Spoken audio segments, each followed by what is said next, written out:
Hello, friends, and welcome to... Ooh, look at that. Ooh. And welcome to episode 550 of the Juicebox Podcast. That number took me by surprise for some reason.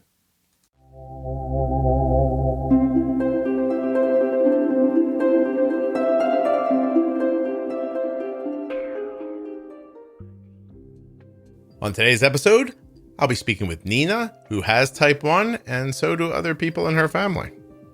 So there's a lot going on here. It's incredibly interesting. And of course, you're going to love it. While you're loving it, remember that nothing you hear on the Juicebox Podcast should be considered advice, medical or otherwise. Always consult a physician before making any changes to your healthcare plan or becoming bold with insulin.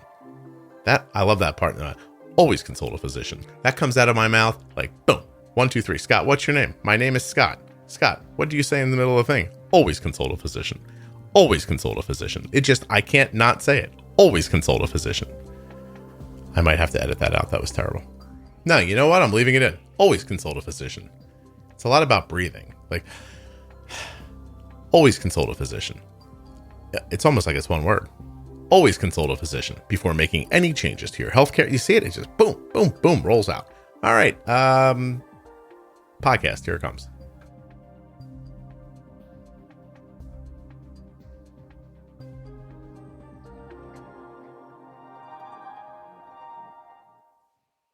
This show is sponsored today by the glucagon that my daughter carries, Gvoke HypoPen.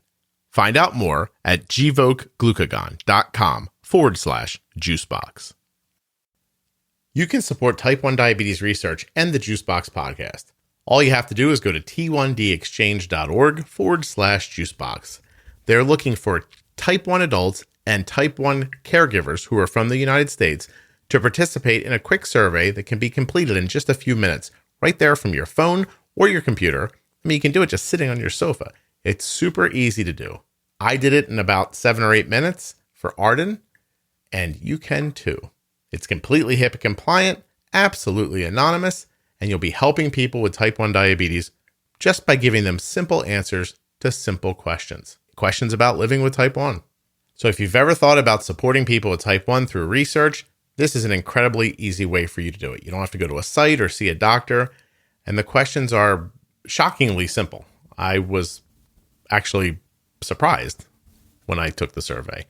It's not going to take you a lot of time, and they're not doing any deep diving or probing questions that you're going to think, oh, that's too personal. I don't want to share that. t1dexchange.org/juicebox. Support people living with type 1 and support the podcast, all in just under 10 minutes.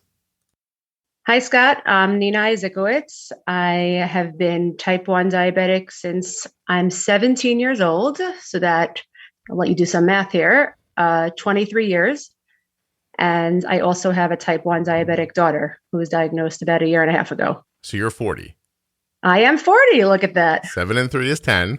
2 and 1 is 3. And you carry the 1 and you get a 4. There you go. Thank you. I wish it does it just pop into other people's heads? Do other people hear like 23 and 17 and just go, that's 40? It depends on what you do, like what your life is like. Like, I'm a realtor, so numbers are like, I do that all day long, I guess. Yeah. I was listening to you talk, right? And consciously deciding to add up your these two numbers. And I could see a whiteboard in my head. And it was like 23, 17, 7 and 3, 0. Like, I'm like, oh my God, I'm probably a moron. But you did it. You did it. Well, I did it. Look what we're celebrating. Plus, now talking about it has made me completely forget the salient details of it. So you've had diabetes since you were 17? Correct. So All for right. 23 years. Gotcha. And I have to tell you, I began to run my eyes over your email last night before I went to bed and stopped myself because I was like, you know what? Let's just do this while we're recording. So you've had type 1 since you were 17. Your daughter was just diagnosed?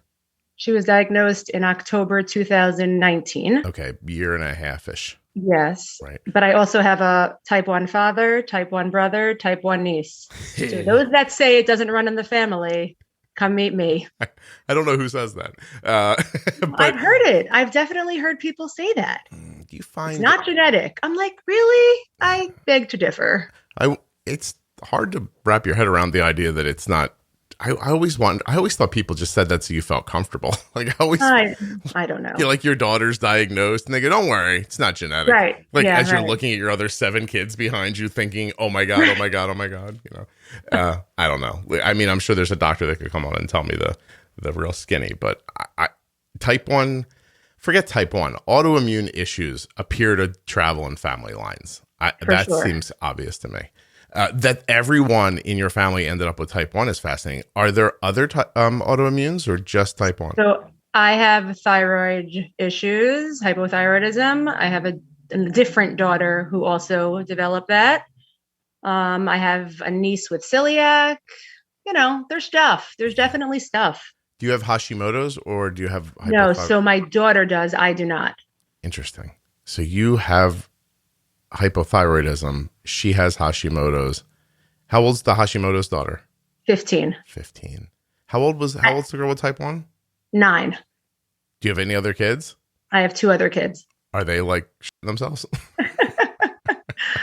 I think that we just take one day at a time here and everything is doable. Like everything that we're dealing with is manageable. Yeah. So we'll take it. Plus, I don't want more of it, but we'll take what we have. I know. Plus, I'm starting to feel like if thyroid medication ever becomes incredibly valuable, I'm going to be wealthy because I'll just start a black market where I sell Tirosint to people. Totally. Which I wouldn't do in case anyone's listening. And please, I'm just saying.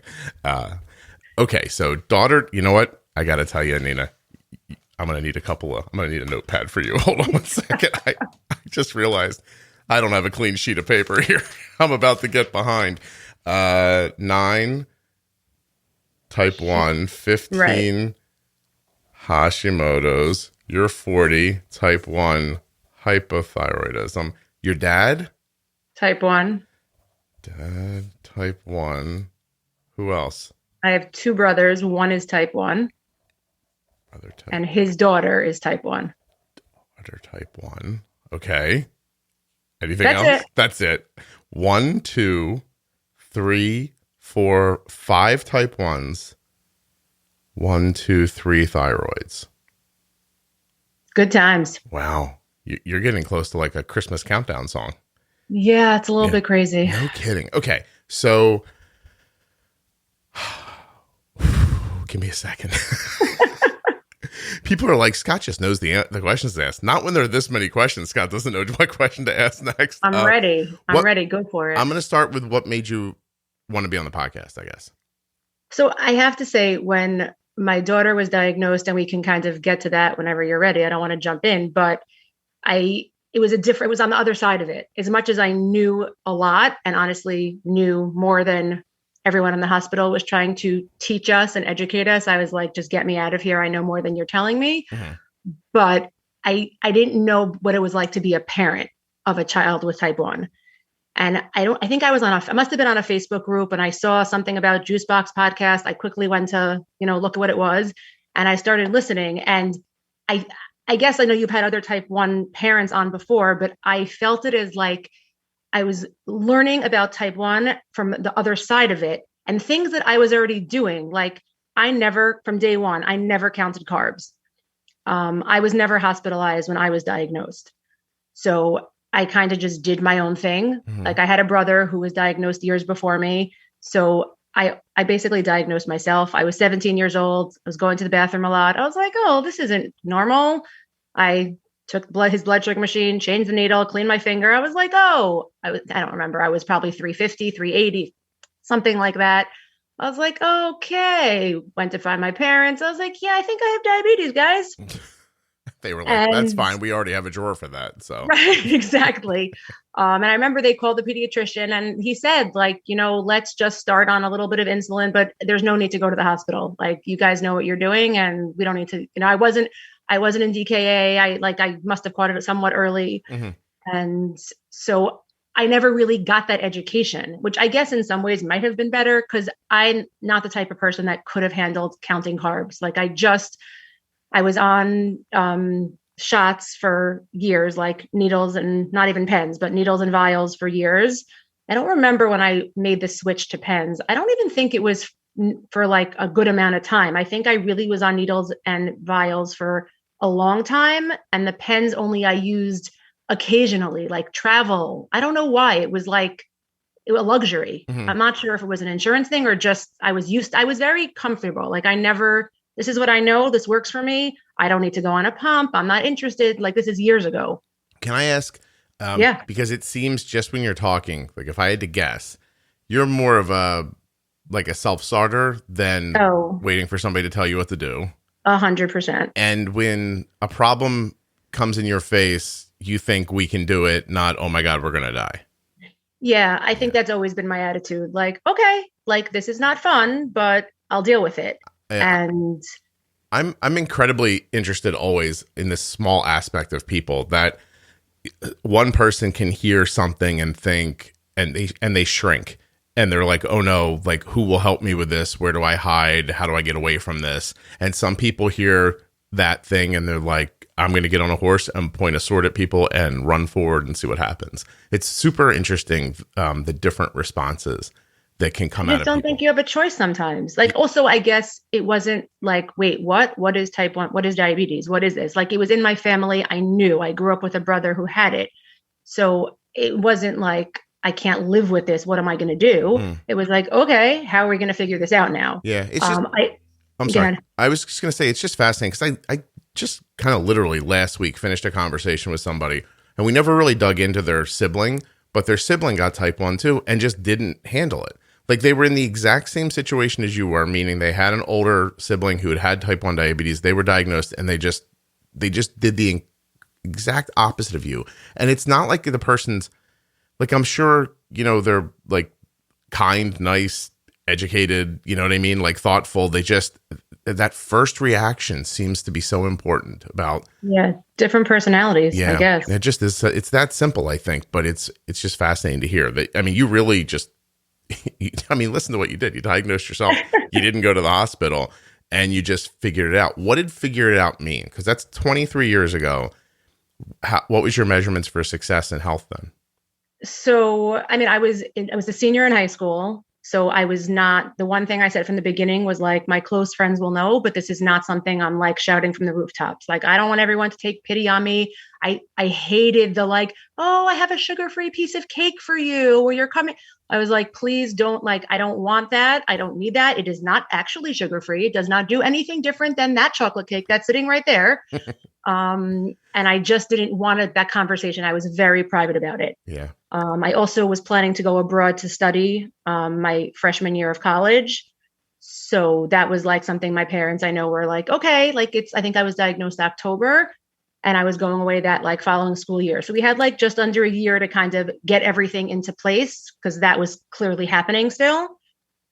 And somehow we did. Like we just made it work. I at the very beginning, I remember taking like oat bran pills. Like my pediatrician, I think also had either type 2 or something. And he was experimenting with these oat bran pills. And I was swallowing so many pills before I put anything in my mouth. And for like a couple days I was doing it. And the truth is, maybe it was helping, maybe I was honeymooning, who knows? But I think the thought was that the oat bran would dissolve. I don't know what the word is. It sounds like if you met this guy today, he'd be like, I'm going to get you a diffuser and we're going to put some wonderful smells in it. And at one point I looked at my parents and I'm like, I'd rather just stick myself. Like, this is ridiculous. Like, I'm not even hungry for food after I swallow these pills. I filled up on the pills. Yeah. So it was like, I don't know if it was a couple of weeks, couple of days. I don't remember, but I remember carrying around like little Ziploc bags of pills. Mm-hmm. And I said, this is not working for me. Like, I'll just inject and be done with it. And that was it. Were you using regular NPH? I was using, I believe it was N and R. Okay. And I remember my mother was very into like different businesses, did different things. And at one point, it must have been after I was diagnosed. I could be wrong. I don't remember so much, but we had my father, we had my brother, and we had me. So we had all these glass vials of insulin around, and it made her crazy because they were constantly falling out of the fridge. And she's practical and said, like, there's got to be something that we can, make to go around these bottles that protects them. and she developed, I think she called it the Insuleve, something. It's funny because it never really, like, she sold a few of them. I mean, this is way before eBay and internet shops and Etsy, like, years ago. She sold a few of them. I don't even know how, word of mouth, I guess, and then fizzled out. But like, I remember like a few years ago looking, and I'm like, look at this, like all of these products and all of these diabetes stores. It's unbelievable. Yeah. I'm interested by all that too. Like, we're very minimalistic around here about stuff like that. So like, I have a small, like, I don't know, it's probably 6 or 7 inches long, 4 or 5 inches wide, tall enough that an insulin vial can stand up in it. And I wrap a rubber band around Arden's insulin vials and put it in that and shove it in the back of the refrigerator. Right. And then everyone we use just comes forward and it gets jammed in with the butter.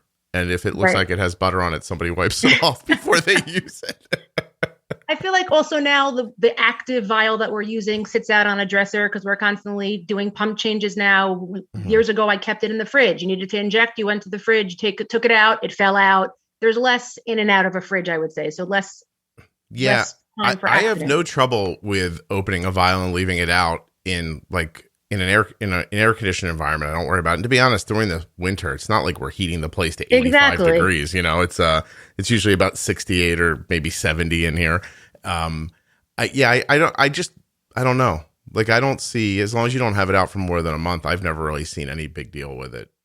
Yeah, so I just feel like the way I've started using insulin over the years just developed into like, okay, it could sit out for a while, you know. Do you not think that some people just like to buy what would you call them? Like tchotchkes? Gadgets? Yeah, stuff, right? Right, stuff. Like I might admit to being one of those people for certain things, especially when my daughter was diagnosed. I felt like I had to buy everything and anything that would make her excited or happy. And, you know, the pump peel stickers and the Dexcom patches and whatever it was. And she used them for a bit. And now that, like, you know, she went from 7 to 9, it's like, oh, okay. Like once in a while, she'll change the sticker on her pump but I did whatever I needed to do to make her excited about this.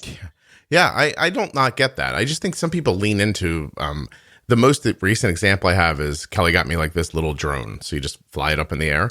And I joined a Facebook group to try to learn about it. And before you know it, people are like, I've bought a different color prop. I bought a sticker to put on it. I bought this to do it. I'm going to get this. I'm like, what? It goes up in the air. You can't see it anymore. Right. I don't understand the point of this. It could literally look like a giant turd. And 100 feet up in the air, you wouldn't know, and it wouldn't matter. Like, I don't understand why it matters. Everything's a business. Yeah, people just get really wrapped up in, you know. I mean, and I can think all the way back to when I was a little kid. You could buy tips for your shoelaces to make them different colors. I would see people do that, and I'd be like, "Wait, what? Why do you care? When's the last time you looked at your shoelace? I don't understand any of this." Anyway, it is pretty fascinating. Okay, so.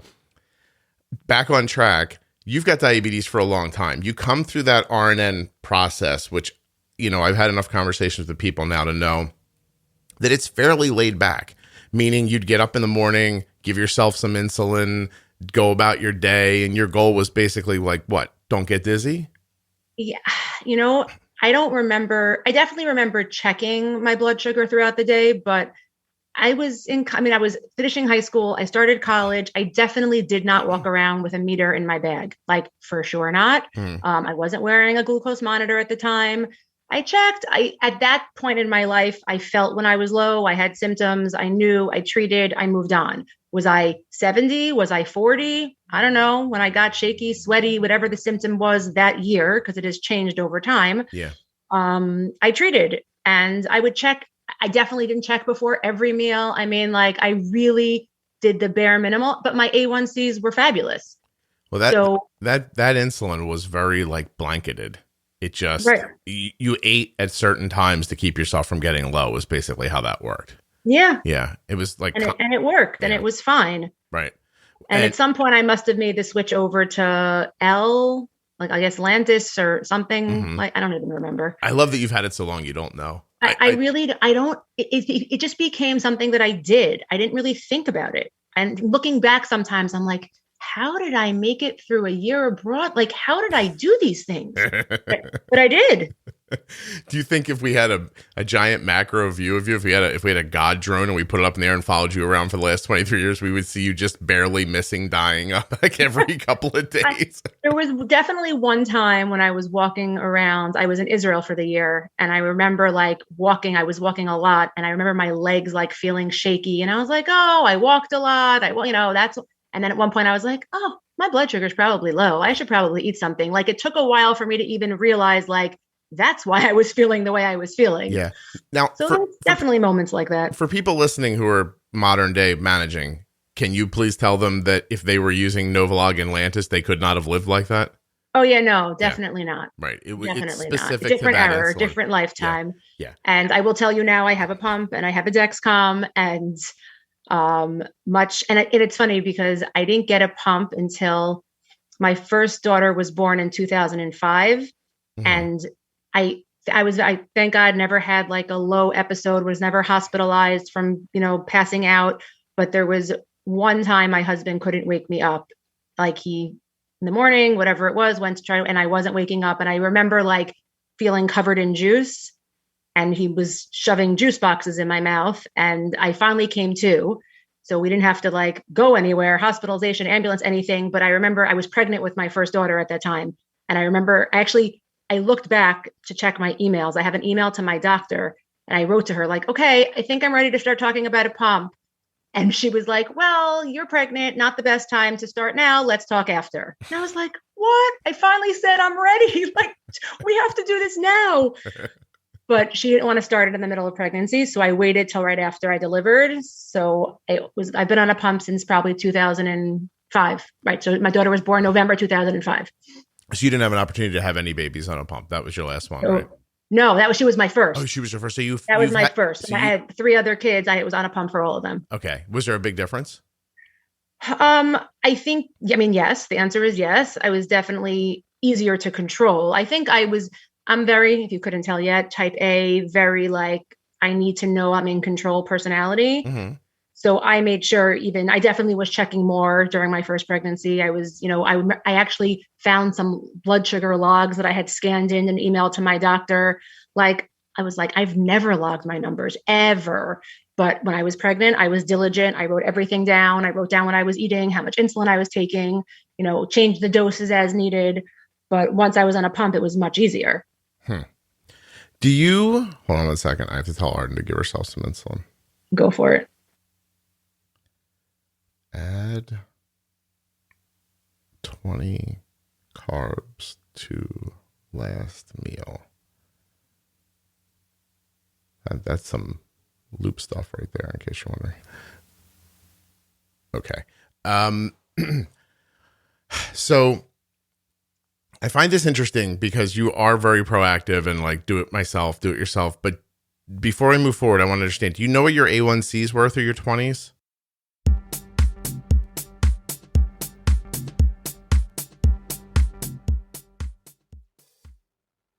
Gvoke HypoPen has no visible needle and is the first pre-mixed auto-injector of glucagon for very low blood sugar in adults and kids with diabetes, ages 2 and above. Not only is Gvoke HypoPen simple to administer, but it's simple to learn more about. All you have to do is go to gvokeglucagon.com/juicebox. Gvoke shouldn't be used in patients with insulinoma or pheochromocytoma. Visit gvokeglucagon.com/risk.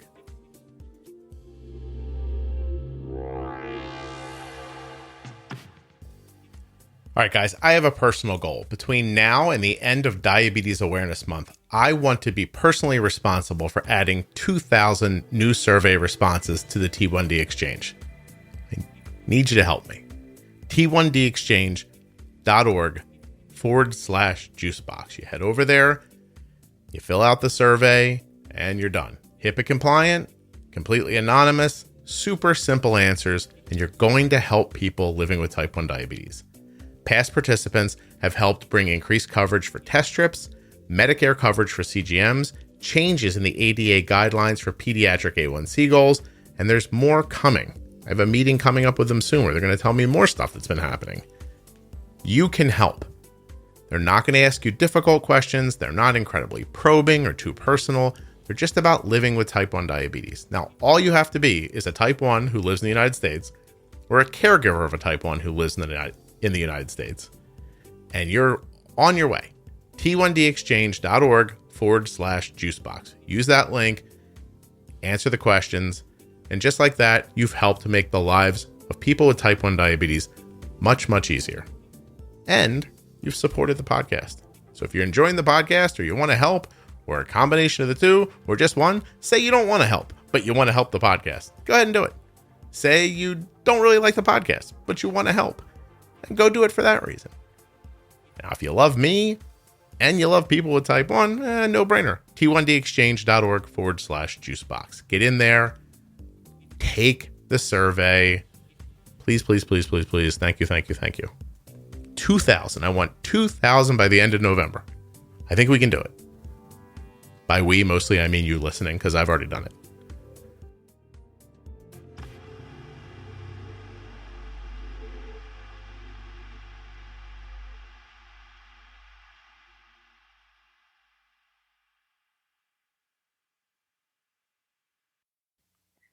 So I'm telling you, I checked my emails last night because I wanted to see what information I could pull out for you. Mm-hmm. And I have one email in 2013 when we discussed the CGM for the first time. And my doctor had emailed one of the nurse practitioners and said, A1C 5.7, wants to talk about glucose monitor.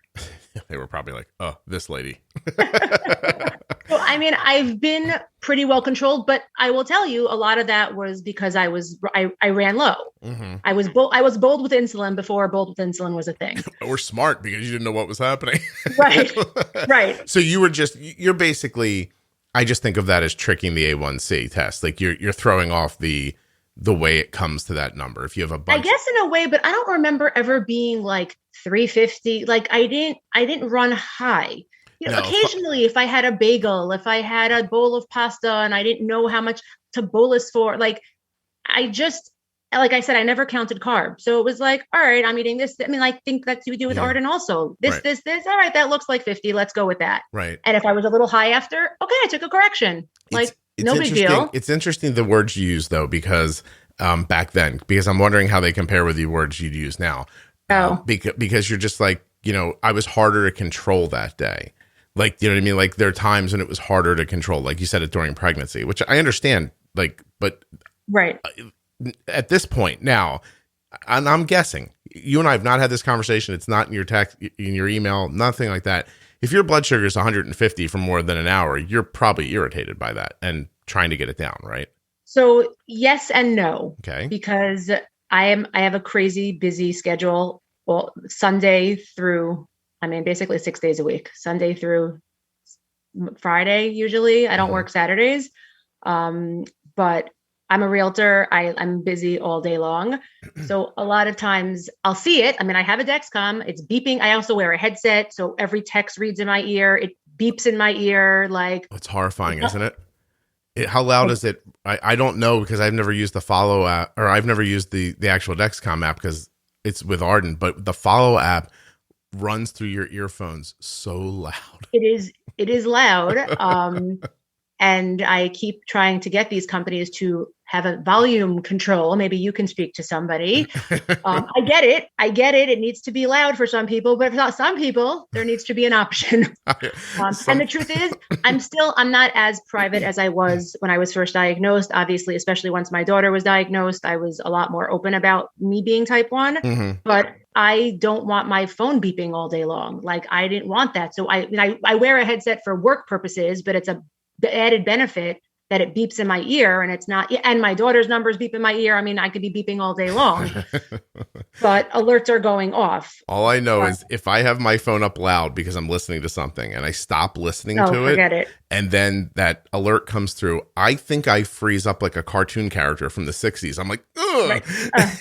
Like you want to run from it and you can't. It's drilling through your brain. There's sometimes, like to answer your question, there's some times where I'm like 150, 160, and I'm like, oh, quick, let me just bolus quickly. And other times where I'm like, okay, I can't deal with that now. I'll deal with it later. Okay. So yes and no. That's interesting. It really is. It's interesting to see how you kind of morphed, because I think you made a good transition from the old days to now, where I've seen people not be able to do it. Just like, this is how I do it. Never mind. I can't do this. Or they don't understand the impact of these newer, more quick acting insulins and stuff they were using 20 years ago. And they're constantly making themselves like deathly low all the time. But it sounds like you made a pretty clear transfer to it. Now, what happens? And I was not a fan. Like, I never wanted to go on a pump. I never wanted to go on a CGM. I was like, I don't want to be a robot. I don't want to have things attached to me. And then once I decided to go on the pump, I like looked at my doctor and said, like, how do people live without this? Like, what was I thinking all these years? Why didn't you make me do this? Why didn't anyone not look at me and tell me years later? Yeah, tell me to shut up. It's like, yeah. or just the, you know what? It's the insurance piece of it too, because hold on a second, I'm dying here. Give me a half a second. Oh, sorry. I apologize. It's the insurance piece of it, I think, because if it was free to try and then there was no obligation, you could just be like, didn't work for me, I think people would try it. But it's the idea of like, you have to go through this whole process, get on your insurance, and then you're on it. Like, can you imagine going through that for 3 months and then calling the insurance company back up in a month and going, funny story, I don't want to do this. Yeah.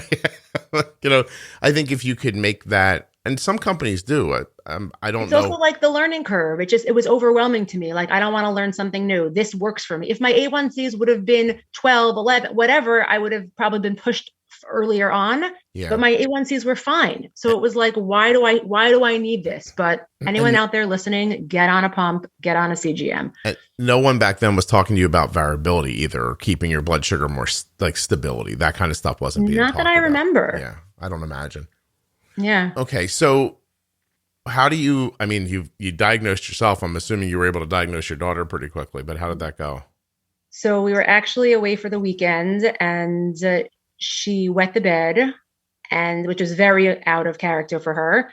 And I noticed, like, I didn't say anything. I just like said, like, in my gut, like, I knew something was up. And then I was watching her all day, and she's jumping on the trampoline and she's coming in for water, and she's back on the trampoline and she's coming in for more water. And I like gave my husband this look, and he's like, stop, relax, you know, whatever.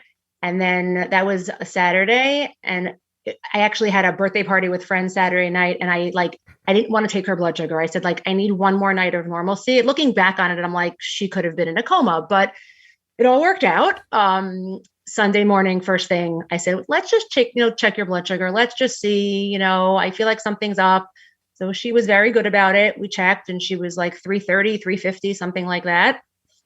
I called the pediatrician and I said, hey, what do I do? Do we have to go to the hospital? Because my older daughter and her Hashimoto's, we were already seeing an endocrinologist in the local hospital.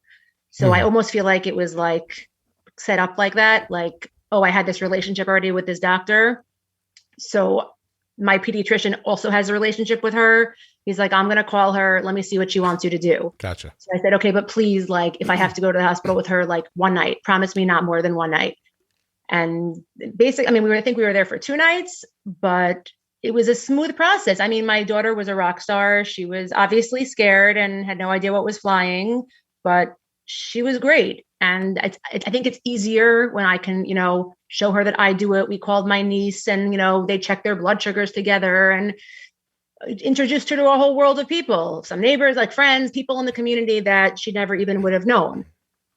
So how available is I cannot clear my throat. This is the end of me right here. I'm so sorry. All right. I have no idea why this is. It happens like twice a year. I'm like, I cannot get my throat clear. How available is the knowledge that you have diabetes in the house prior to her diagnosis? Like, are you like, really good question. You're not private, or are you? So I was for a few years, not purposely, just like, when I pulled my pump out to bolus, I didn't like do it at the dining table. Like I got up, I went to the bathroom, I went to my room, stood in the hallway, did my thing.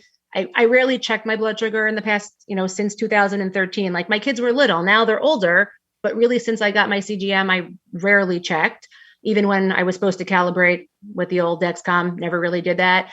So it was very rare that they saw, like, I didn't have strips lying out on the counter and little vials and machines everywhere. Like, I was very contained about it. And I remember at one point, I don't know how many years ago it was, but my endo said to me, like, if one of your kids ever gets diagnosed and like you've been keeping this secret from them, they're going to think it's something that they should be ashamed of.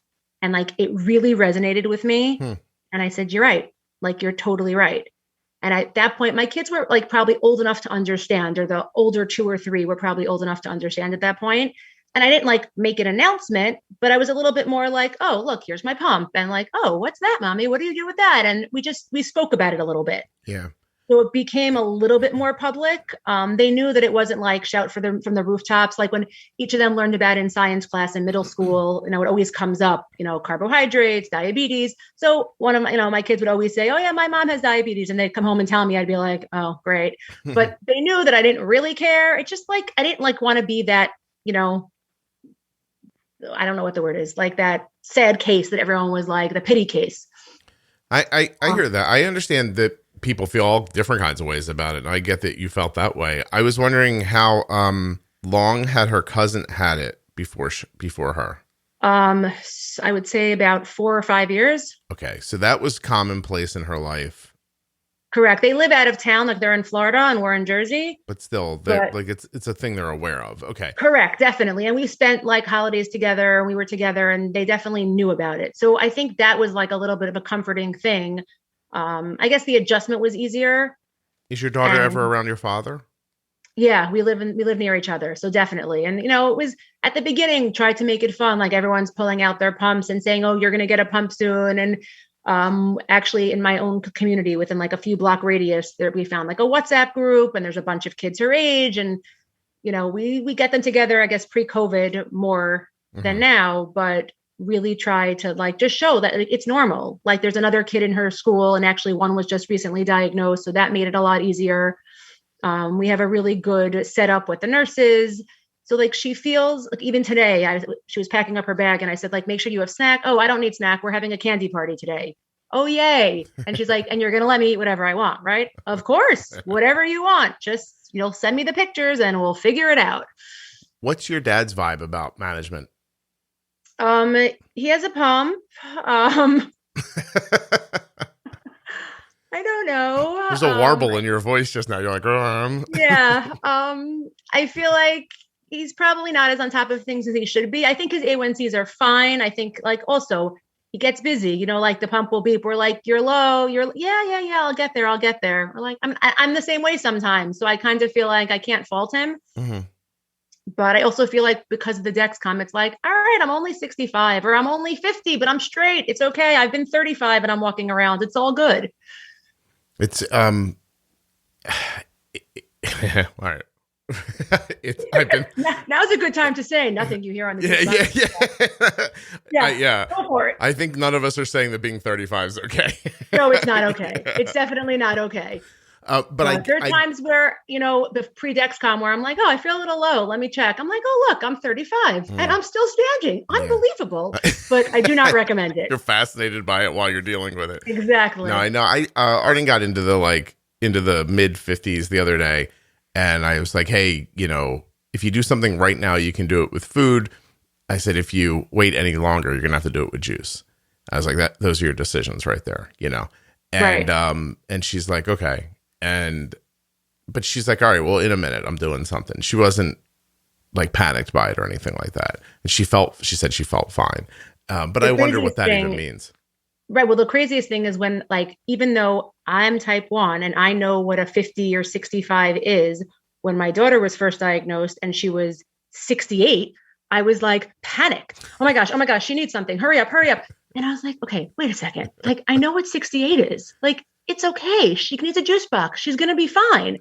So that is really where I want to go next. I want to understand what the difference is between having it and caring about somebody that has it. Yeah, it's a learning curve. It's definitely a learning curve. I couldn't get out of the hospital fast enough because I just felt like they were trying to teach us. And the truth is, I will say, I did, because I never counted carbs before. I did need that learning because she went on a pump right away. And like, even with my pump, I don't put carbs in.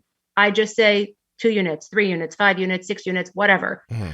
Like, so I've never did that part of it. So I did need that education, which would have taken me an hour probably to learn. They insisted on training classes outside hospital. And at one point I looked at them and I said, we're done here. Like, I don't have time for this. She's under control. I'll make you a deal. If her A1C goes up after the next visit, I will come back. And everyone agreed, and we have not been back. Well, Nina, they can't bill you for 7 different specialties right. if they're just going to flip the package over and go, see here where it says carbohydrates? Exactly. Do you see where it says servings? I couldn't anymore. I said, I cannot sit here. I don't have time for this. And like, I felt bad for my daughter. She wanted to get back to school. She was missing school. It was hard. And yeah, so that's how we handled that. But it's a different role. Like, it's even when she goes low in school, we have a great setup with the nurses. Like, I know people have spoken about this before, but we have a WhatsApp group. The nurses have her blood sugar up on their computer screen all day. They're using Night Scout, I believe. My husband, he's a little bit of a techie, so he has set up different things, but they have it up on the computer screen. They'll leave, at the beginning, last year, 2 years ago, when was she diagnosed? 2019. Yeah. Last school year, whatever school year they had last year before life shut down. We started off where she went to the nurse to, even though not to check because she had the Dexcom, but to right away, like to bolus, what's her snack, bring it. And that's what we did for the whole school year in person last year. Okay. And it was fine. Like, she was little. I didn't want her putting things into the pump by herself, but we had a WhatsApp group. We would always, chat and text. And then this year we decided, because the truth is she was home with us a lot. So the benefit, I guess, of COVID, if any benefit came out of it, was that she learned a lot because we were with her all day. Mm-hmm. So she was able to, she's so quick on that pump. Sometimes I'm like, slow down. I need to make sure you're not making a mistake. But she puts the carbs in. I watched Arden text the other day, and I just was mesmerized by watching her thumb fly around her phone screen. So fast. I just honestly, those kids have skills. I don't know if they're marketable or not, but they're fascinating. I could definitely see your daughter like blowing through her pump real quick. It's crazy. So the nurses were hesitant. I said, look, we have a WhatsApp group. My husband and I are very much on top of like the chat all day. Again, like my texts pop up in my ear. So I know when she has a question or she's sending me. And what she does is she sends me a picture of the snack, even though I usually know what it is because we've packed it, but sends me a picture of the snack, sends me a picture of what the pump looks like after she puts in the carbs. She waits for us to say, okay, and she takes it. There have been 1 or 2 times where I kind of forget and she like question mark. I'm like, sorry, you're good. But and it's been working. She feels that independence. Occasionally, she'll start dipping down and she has this arrow straight down and the nurses get panicked.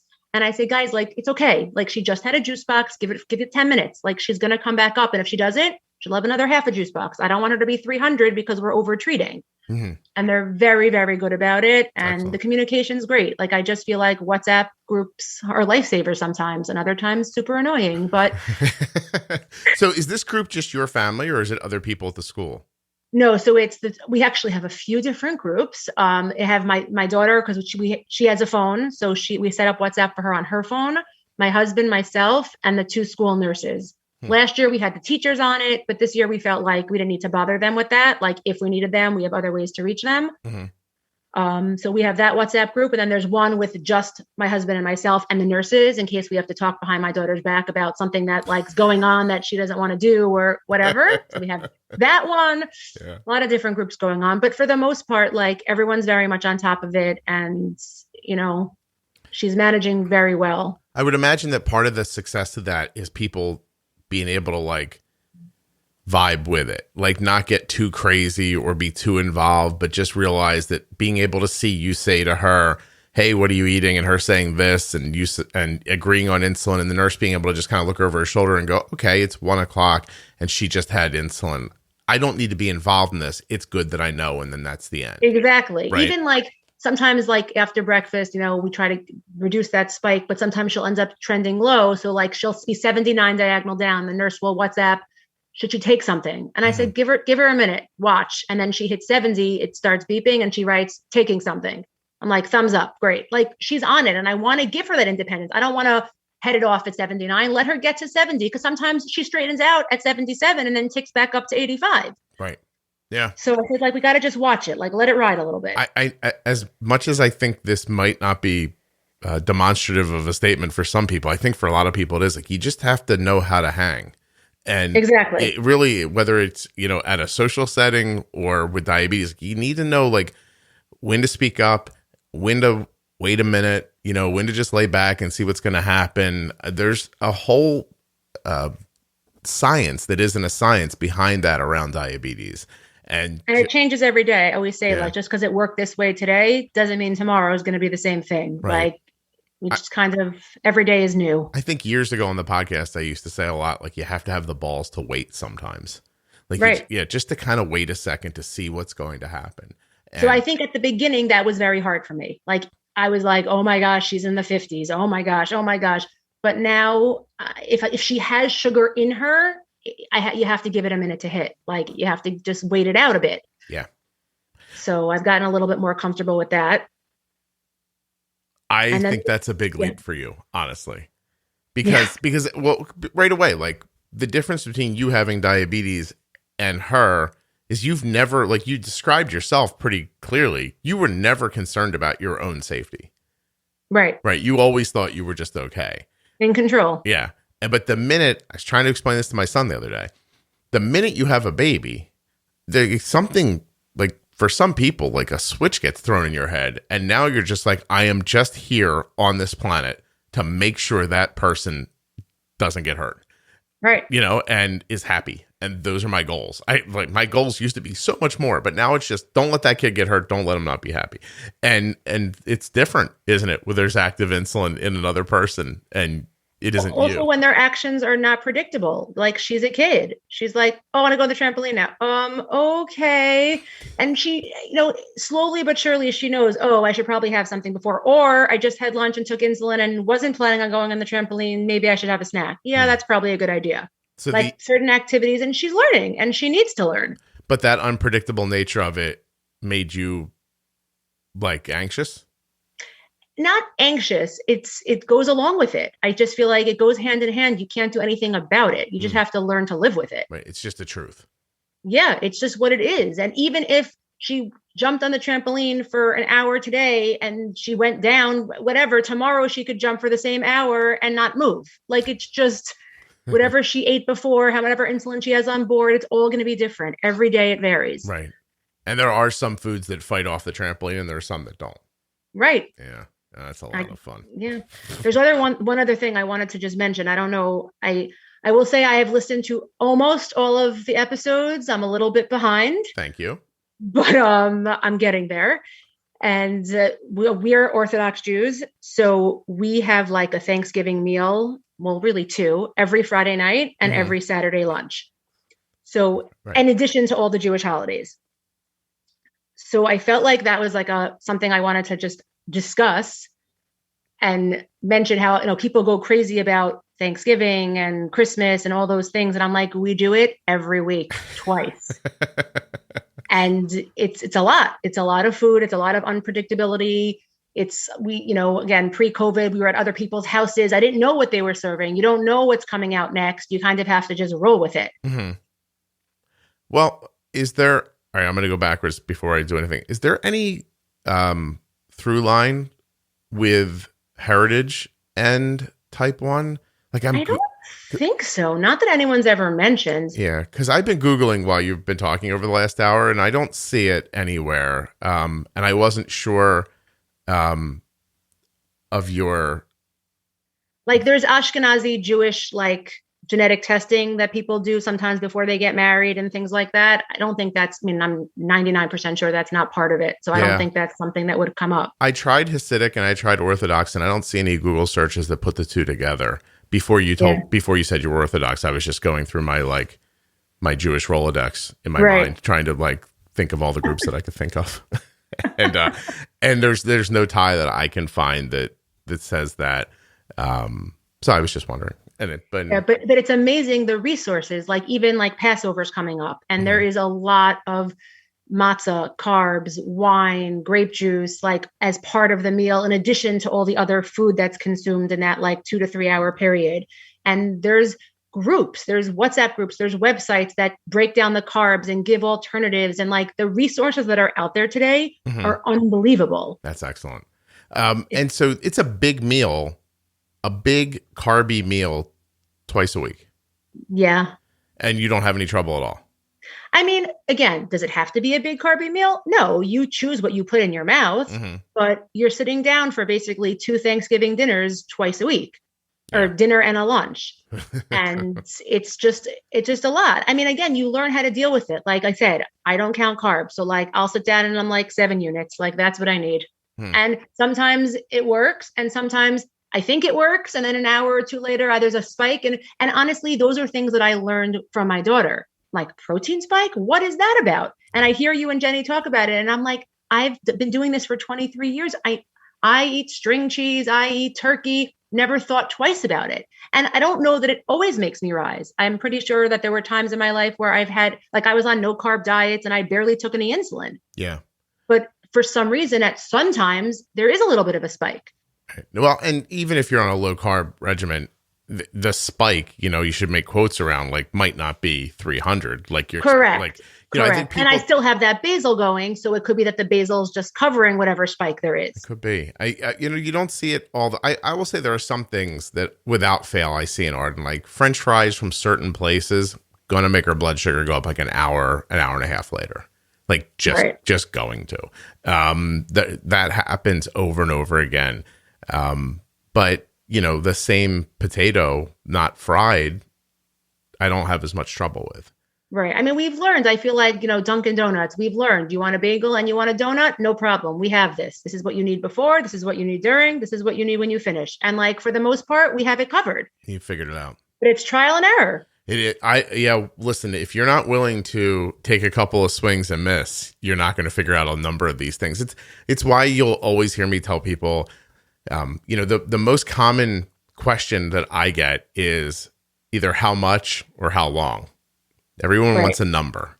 How long should I do that for? How much should I do? And I'm like, I don't know. Like, try. Try a number. When it works, go, wow, I can't believe I got it the first time. Or if it doesn't work, make an adjustment and do it again.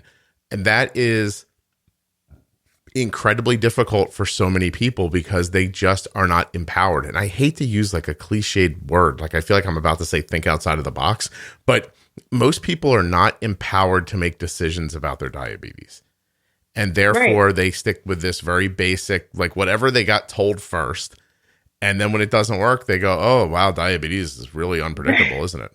But even with the knowledge that I have, when my daughter was first put on the pump and they put in her, doses and everything, I wasn't touching that. And I'm super confident in the care for her and in what I do for myself. And I'll change my basal and my boluses constantly. But with her, I was like, I'm not touching that. And then finally at one point, I'm like, this is ridiculous. What am I waiting to talk to the nurse for? Like, so I took a screenshot of what her current regimen was, like what the current setup was. And then I said, I'll play with it. Worst case, I put it back tomorrow. Let's see what happens. Yeah. And wouldn't you know, it fixed the problem that we were having. And like, once I did it once and I got comfortable with it, I don't have a problem playing with those things within reason, just to kind of, she's spiking from between 2 and 3 a.m. Okay, let me raise her basal at midnight. Like, whatever it is, I'll play with those things a little bit to get it better. And if not, you ask for help. That's why those doctors exist besides the prescriptions that we need to get. I just did, while we've been recording, I did a bump of like, I talk about bumping and nudging for people. I just did it. Like, Arden had something to eat I was unaware of. She took care of it. I saw the insulin go in and I thought, she must have eaten something, was just my thought. And about an hour, 45 minutes later, she started to drift up. I said, did you eat something? And she said, yeah. I said, you did a good job with it. I said, I think maybe it needs a little more. So we pushed on a little more. It didn't work. It tried to keep going back up. So we just, we put more on it. And, a little bit more. And it's leveling off and it'll come back now. I don't think we are where we are without those little ideas. And I just think that those little things that you can do that stop you from staring at a blood sugar that's climbing 120, 140, 160, and you're just like, oh, maybe it'll stop. Like, it ain't stopping. Something. Yeah. When you do something about those little things, that's where Arden's A1C hits. Like, I'm waiting for people who are listening to realize that there's nothing magical going on in this house that has Arden's A1C steadily in the 5s, I think for like 7 years now. Wow. And so it's just, it's just we're meeting the need.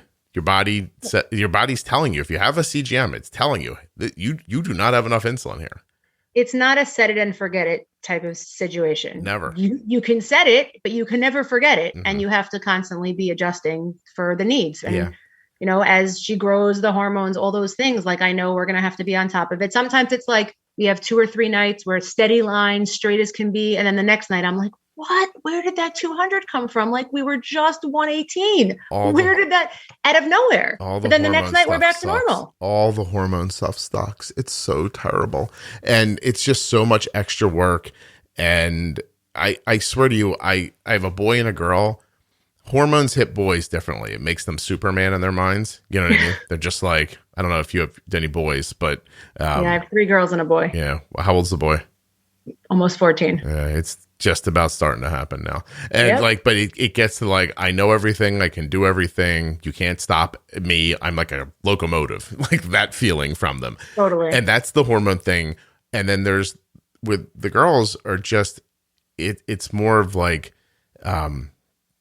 it's more emotional. Like the emotional stuff and the, you know, the stuff that you see in blood sugar that you wouldn't see if they didn't have type 1. But you know, when somebody's blood sugar is low and they're feeling emotional and you're like, hey, you know what I think we should do? And they're in the middle of wanting to feel more independent. They're not like, oh no, please tell me, what is it you think we should do? It doesn't work that way. Not so agreeable at that time. Shut up and leave me alone. Oh, okay. Great. Totally. Yay. I don't know which I prefer because both sucks. Like if laying out parenting could be done very simply, I would tell you like right until they start turning into adults, it's kind of great. And then it's almost like you have to live through this part to get to the part where they stop like getting, you know, a barrage with all those hormones. I can't wait to see if I still like them when they get older or if they still like me. Yeah, the best part's in the beginning. We should all just like take in like a homeless kid and then get them to the hormones and then give them back. I don't know. Is there someone to give them back to? I don't know. I'm just saying there's a great time for children and it's from when they're born until whenever that thing starts. And then my God, here it comes. And then it impacts the blood sugars in the same way. But you sound like you're doing really well with your daughter at the moment. Like, and yeah, I mean, her last A1C was 6. I'm pretty happy with that. Yeah. And I also like, as much as I'm a control freak in many ways, okay, if she rises to 200, she's not there for an hour. She's never, we don't like her to be sitting at 200, at 180, whatever, or even higher for a long period of time. But sometimes you're like, you know, you just gave her insulin, you know, she's eating and like, she's going to come down. And if I touch it, she's going to drop. Mm-hmm. So sometimes I'll let it ride for a little bit. And then I'm like, okay, not moving. Let's go. We got to bring this down. Yeah. Well, and that comes with experience too. Like being able to see the difference between like, if I let this go for a little, it's going to, you know, there's enough insulin in there to take care of it. It'll turn around. Right. Or when you let it go and realize that your pump site is going bad and you didn't realize it. Oh, like, this was amazing. Yeah. One night last week, she was like totally like 95 before bed. She had a snack and I said, okay, like, let's see if she took enough. Let's see what happens. Straight line. Amazing. And then she's 125 diagonal up. She goes to 144 straight up. I'm like, what is going on? Like out of nowhere. So I go and she's on control IQ and we do not use sleep mode for the most part. So it does auto bolus, does auto, you know, increase the basal. But at the same time, I sometimes will have to go down and still do my own thing a little bit. So went down to my bedroom's upstairs. She's downstairs. I go down. I'm like, okay, the pump gave her 0.25. Let me give a little bit more, give her more, come back up. And this is one, also a great tip. I'll just interrupt myself. We have in our bedroom, like a computer screen that we have with her number up all night long, like through Night Scout. So Sugar Mate, Night Scout, I think it's Night Scout. And that way, like I roll over in the middle of the night, I don't have to pick up my phone. It makes noise and it's like in this big, bright number. I find that very helpful. So I see that her number is still going up and now she's like 200, 2 hours up. And like, also I'm half asleep. At this point, it's like 1 o'clock in the morning, 2 o'clock in the morning.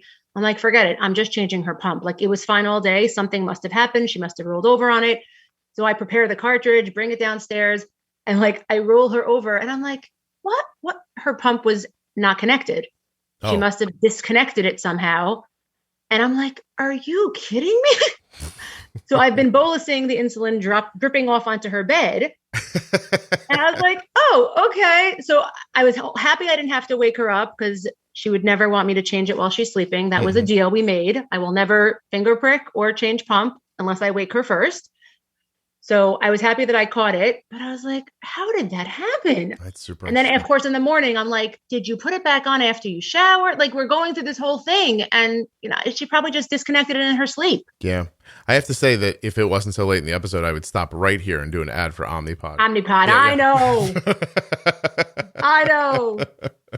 Well, it's, what you just described is what some like lifers will tell you the reason why they don't want to pump, because if that thing gets disconnected, I'm going to go into DKA, which is exactly what would happen to her if you weren't watching her. But honestly, I feel like worst case scenario, if it would have gone the whole night like that, I don't know that she would have been 400.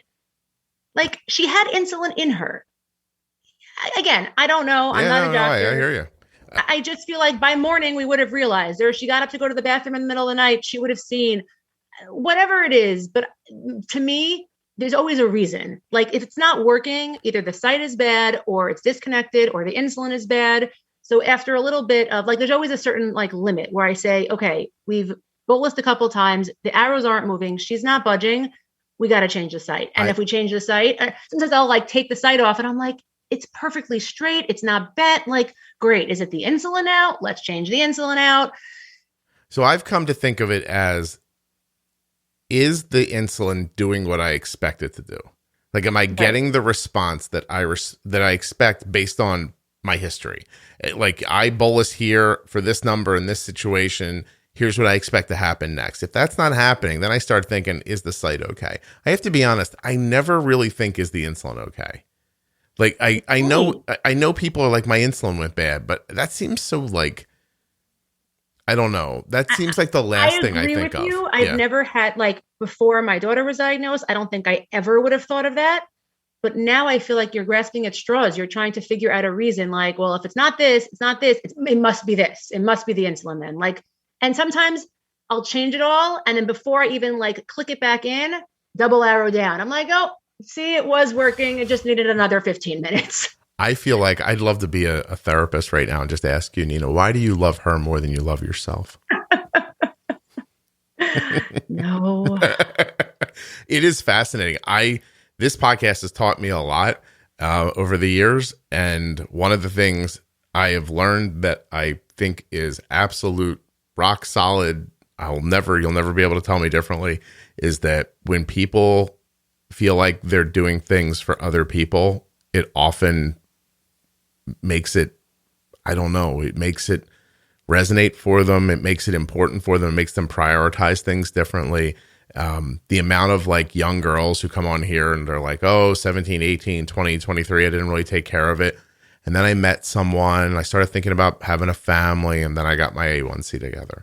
Or I got married and then, I didn't want this girl to have to worry about me. I had a baby, and I wanted to do it for the baby. It's fascinating how, I was kind of joking. I don't think we all need to go to therapy. I just think it seems to be a very human thing that when it's for you, you'll keep yourself alive. But when it's for someone else, it just ratchets things up. It's very it's fascinating. It happened to you. Yeah. I mean, look, I think I was always in control, but I wasn't obsessive about it. And no, you went from the lady walking around Israel with rubbery legs to the lady with a computer screen in her room that has your daughter's blood sugar on it. Well, I guess from your perspective, yes. When you say it like that, yeah. Well, you mean when I'm paying attention to all the details.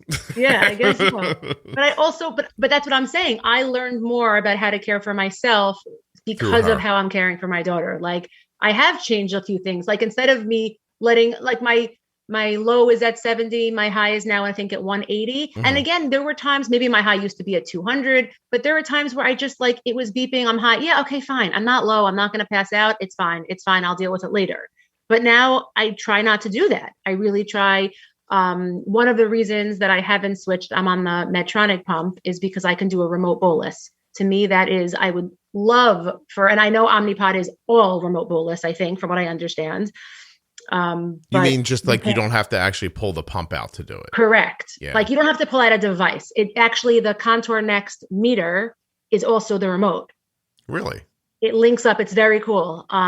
It links up with the Medtronic pump and you bolus right from the meter. Okay. So Omnipod right now in March of 2021 has like a little like PDM thing that's not connected to anything. And it's like looks like a little cell phone. You pull it out and just do the thing.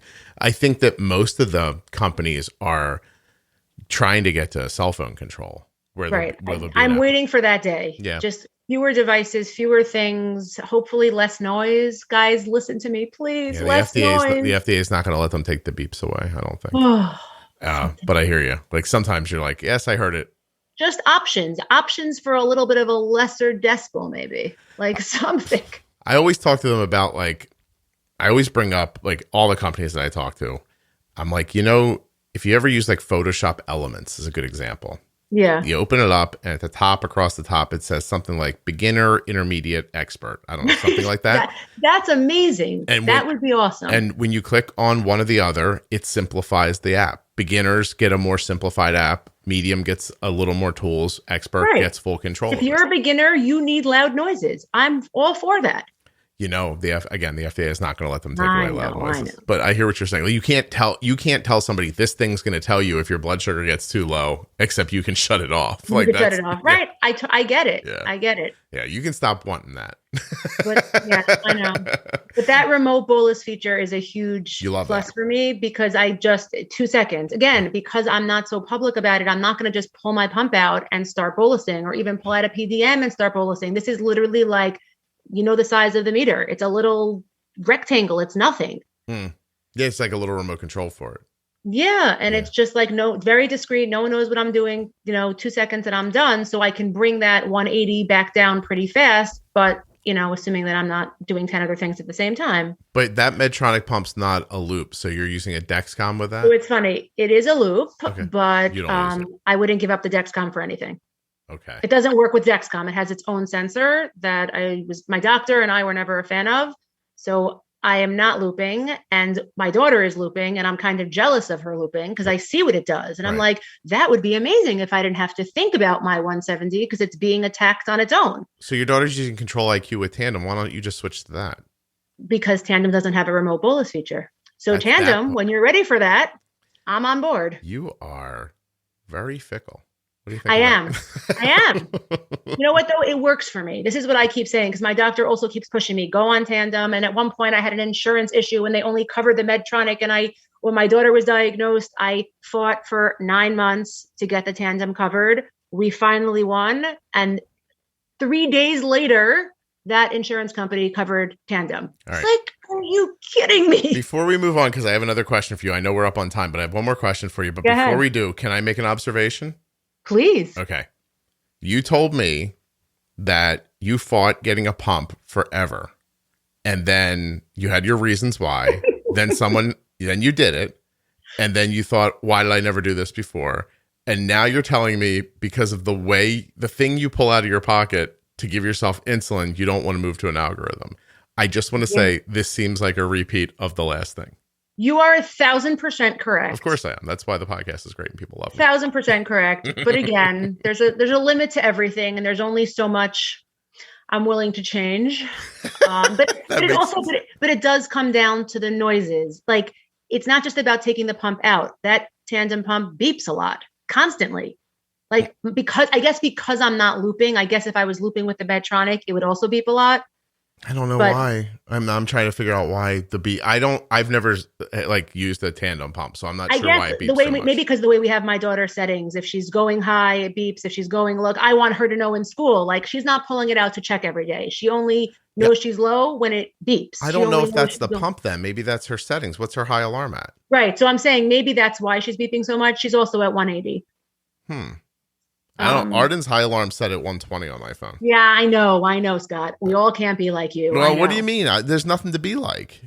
It's the same thing at 180 as 120. It's the same. No, but thing. honestly, like if her high alarm was at 120, she would be alerting all day long. Like I can't have a 9-year-old in 3rd grade like be that on top of it. As she gets older, I think we'll change those things and try to have a little bit of tighter control. But at some point, like my feeling is you got to let a kid be a kid within a certain range. So I want to say that I agree with everything you said, except for the idea that a lower threshold means it'll beep forever. I think a lower threshold changes your actions, and then those actions stop you from reaching the threshold. So it doesn't beep forever. It beeps until you start. You do something, whether it's 120 or 180. Well, I hear you. That's a good point. It's not even that. It's more like you pre-bolus a little better, or you cover the meal a little better. Like once you learn, like it's not learn like cognitively learn. It's the idea of if I do this at a meal, I never get to 130. So I'll just make sure I do this at the meal, then I don't get a beep. And then that becomes commonplace for you. And then before you know it, there's no beeping and there's no rising. Well, then I need a one-on-one. I need some more coaching then. I'm busy, I can't help you. Got enough on your plate? Yeah. Leave me alone. Okay. No, no, what I wanted to ask you, because you kind of like said it and we never got back to it. And I just want to understand at the end, it's kind of helpful for me. How did you find the podcast? You just searched for it or somebody told you about it? I think I started looking for parent groups on Facebook, like while I was sitting in the hospital that first night. Mm-hmm. And I was just like trying to find something to like, calm my fears and like some normalcy and like other people out there. And on one of the threads, someone mentioned Juicebox Podcast. And I said like, Juicebox Podcast, what is that? And I'm also, what a cute name. Thank you. I loved it.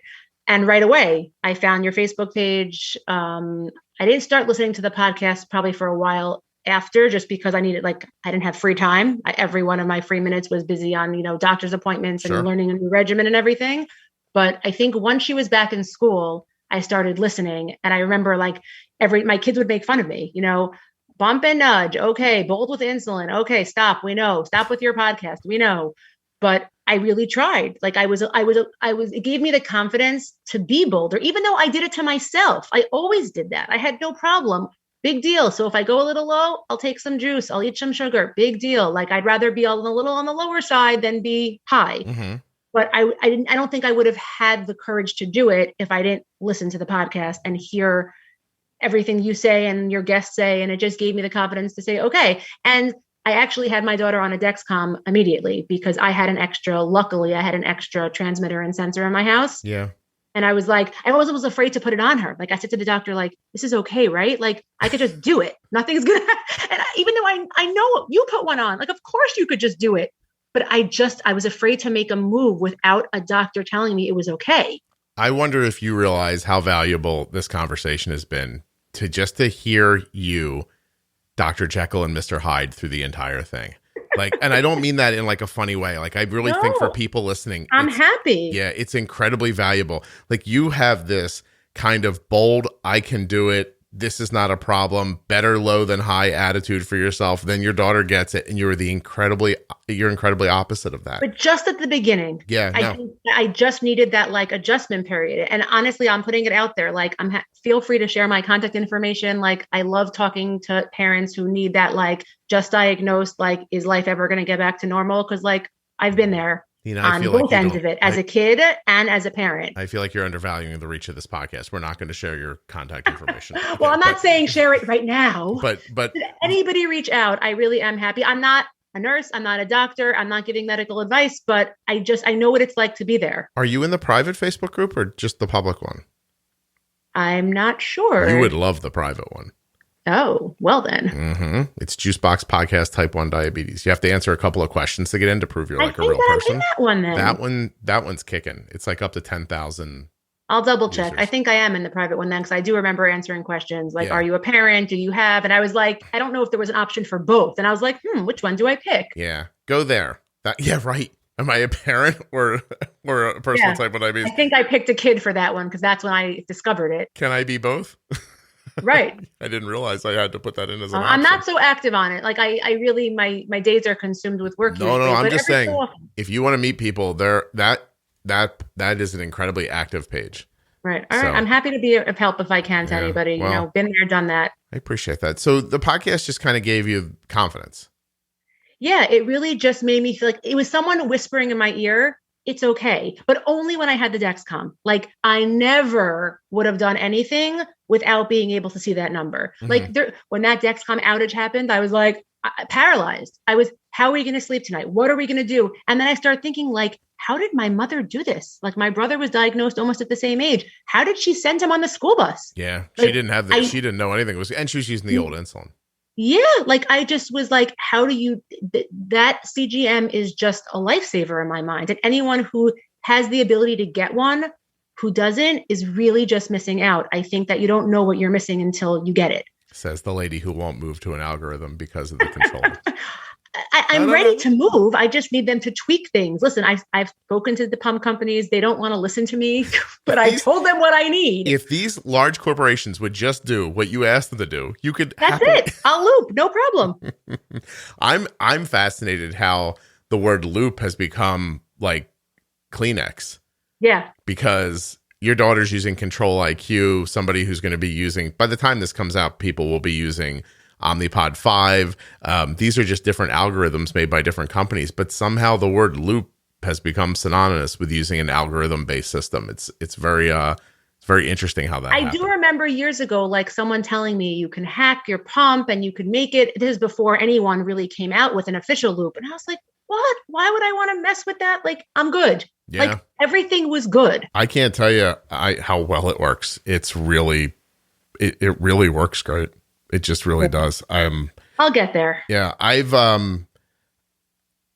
think there's a time where people will hear this conversation and it won't be that far in the future. And every major company is going to have an algorithm based system that's going to make adjustments to your blood sugar. And I'm looking forward to that time. And most people, I think, who can get their settings right in those systems are going to see A1Cs in the 6s probably with very little trouble. Right. It's amazing. I mean, technology has come far. That's my guess. I don't know if I'm right or not, but that is my guess. And I'm excited to see it. That's for certain. Because even your daughter who, you know, like, let's be honest, she's only had diabetes for a year and a half. She's 15. Like she's got her. No, she's 9. She's 9. Excuse me, 9. She's got her A1C at a 6. You know, you take that algorithm from her, I bet you she's not a 6. Do you think? Right. Oh, for sure not. Yeah. So this is a super exciting time for people using insulin. It really is. Yes. I'm thrilled you did this. You were terrific. Thanks so much. I felt like you knew what you wanted to say and you had control of it, and it makes it easier for me. So thank you. Thanks for having me. No, I can't tell you. This is it's easier to talk to people from New Jersey for me because you're talking fast. I'm talking fast. I was like, please don't tell me to slow down. I was trying so hard. No, I don't mean fast in a bad way. Like, or if I had something to say and you were still talking. So this is a really interesting kind of East Coast thing, right? If you're talking, you're going along making a point, and I feel like, oh, here's where I'm going to say what I'm going to say, right? This fits, and I'm wrong. You just keep talking. But people, which is great because I do the same thing. People from like other parts of the country stop, and they're like, "Oh, I'm sorry." I'm like, in the back of my head, I'm thinking, just keep talking. Like I was wrong. Let's get past it. Like I tried to jump in at the wrong spot at school, but they'll stop. They're like, "Oh, I'm so sorry." And I'm like, "No, it's okay. Go ahead." Then they get polite. They're like, "No, you go." And I'm like, "What the hell?" I'm like just steamroll over me. Stick together. Yeah. You couldn't make it 3 blocks in Manhattan. What do you think of that? Yeah. Like just steamroll. Keep going. You got a thought. Keep it up. I screwed up. And then I feel bad when I do it. Like when I'm talking and I don't stop for a second. Some people don't have the ability to jump in, and like I see conversation as like a very like fluid back and forth thing. But there are some people who think of it as like you talk until you're completely finished talking, and then I'll talk until I'm completely finished talking. And I'm like, oh geez, I don't know. Like I like the banter. So thank you. I thought it was terrific. My pleasure.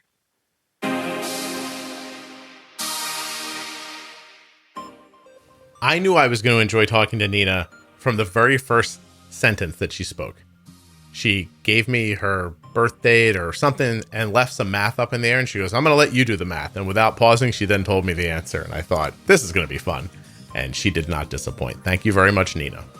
I'd also like to extend a huge thank you to one of today's sponsors, Gvoke Glucagon. Find out more about Gvoke HypoPen at gvokeglucagon.com/juicebox. You spell that GVOKEGLUCAGON.com/juicebox.